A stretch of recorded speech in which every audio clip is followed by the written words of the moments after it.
जातीवर लक्ष द्या, हे जात संपवतील, हे तुमची वाट लावतील, हे जाती जातीमध्ये जे विष कालवलं जाते ना, यातनं माझी तुम्हाला विनंती आहे, या सगळ्या निवडणुका गेल्या तेल लावत. हे सगळे राजकीय सगळे पक्ष मेले तरी चालतील, महाराष्ट्र जगला पाहिजे.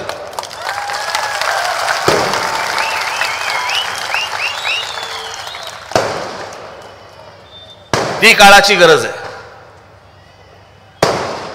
माझी पोलिसांना विनंती, आपण ह्या कोणाचे जर समजा राजकीय उद्योग चालत असतील तर त्यांच्या कानाखाली एक फटाका काढा,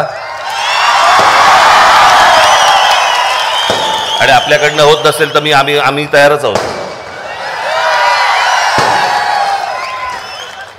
पोलिसांना सांगतोय मी, आता आपल्याला ही गोष्ट करा तात्काळ.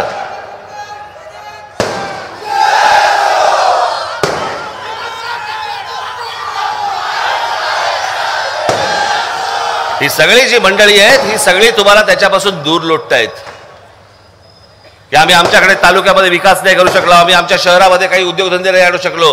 हे जे तुम्हाला मागे ठेवणं, मागास ठेवणं जे आहे ना, याच्यासाठी म्हणून त्या सगळ्या गोष्टींकडे तुम्हाला जातीतनं सगळ्या आतमध्ये विष कालवलं जातंय.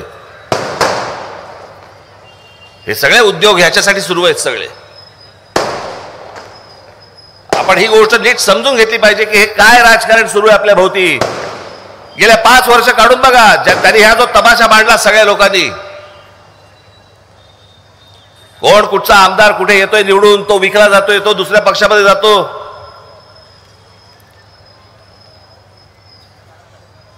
युती म्हणून काही लोक मतदान करतात, आघाडी म्हणून लोक काही मतदान करतात. निकाल लागल्यावरती युतीतला एक पक्ष उठतो आणि ज्यांच्याबरोबर हयात गेली विरोधामध्ये त्यांच्याबरोबर जाऊन बसतो का, मुख्यमंत्री पदाची बाण माझ्या गळ्यात घाला म्हणून. तुमच्या मताचा अपमान नाही का? तुम्ही मतदान युतीला केलं, तुम्ही मतदान आघाडीला केलं, पण तुमचं मतदान करून झालं की त्याच्यानंतर हे ह्यांची नाटकं करायला जे मोकळे होतात, याचं कारण, याचं एकमेव कारण म्हणजे तुम्हाला गृहीत धरलेलं असतं. तुम्ही कोण आहात? मतदार.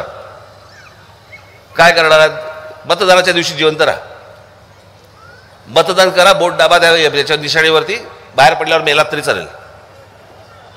ही यांची प्रवृत्ती, ही यांची वृत्ती. तुमच्यात काही नाही आहे ना देणं घेणं. आज हजारोने इथे आमच्या शेतकरी आत्महत्या करतायत. आम्ही फक्त वर्तमानपत्रामध्ये वाचायचं, आज या तालुक्यामध्ये, या गावामध्ये आज एका शेतकऱ्याने आत्महत्या केली, बस संपलं, आम्ही पुढे जातो. हे शेतकरी का आत्महत्या करतायत त्याच्यावरती आम्ही कधी सरकारला जाब विचारत नाही, कधी आम्ही आमदाराला विचारत नाही. अहो, आमच्या विधिमंडळामध्ये या शेतकरी आत्महत्येवरती चर्चा होत नाही की ह्याच्यावरती काय इलाज काढला पाहिजे, काय केलं पाहिजे. आम्ही काय करणार ह्याच्यावरचा इलाज? आम्ही शेतकऱ्यांना सांगणार आम्ही तुमची कर्जमुक्त करतो.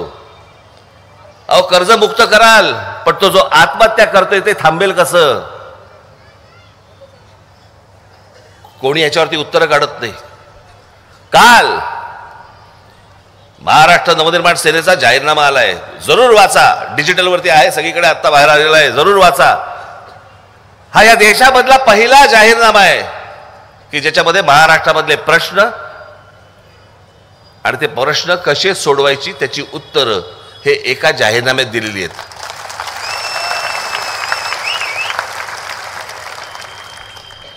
नाही ते ह्यांचे काय जाहीरनामे?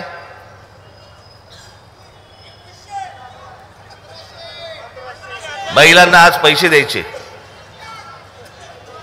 लाडकी बहीण नावाखाली पैसे द्यायचे, मला काही हरकत नाहीये, महिलांना मिळत असतील आनंद आहे. पण महिलांना एक गोष्ट लक्षात घ्या की एका बाजूला तुम्हाला हे पैसे दिले जात आहेत, दुसऱ्या बाजूला महागाई वाढवली जाते. तुम्हाला 1200 रुपये दिले जात आहेत, तुम्हाला 1200 रुपये दिले जात आहेत आणि हळूच तुमच्या पदरातनं 5000 रुपये काढले जात आहेत. ही गोष्ट नीट तुम्ही समजून घ्या, काय हे चातुर्य आहे ते.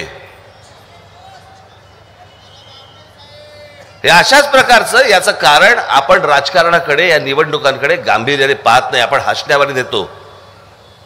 मी अनेकदा सतत जे सांगत आलो ना की सकाळी तुमच्याकडे येणारं पाणी, त्या पाण्याची पट्टी हे राजकारणी ठरवतात.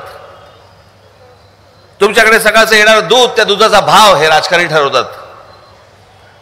तुमच्याकडचे येणारी वीज, या विजेचा भाव हे राजकारणी ठरवतात. सकाळी उठल्यापासून रात्री झोपेपर्यंत तुमचं आयुष्य हे सगळं राजकारणाशी गुंतलेलं आहे, ज्याला तुम्ही हसण्यावारी नेता. कोणतरी येतात, भाषणं करतात, काहीतरी हुल्लडबाजीची भाषणं होतात, आम्ही हसतो करतो, आम्ही निघून जातो.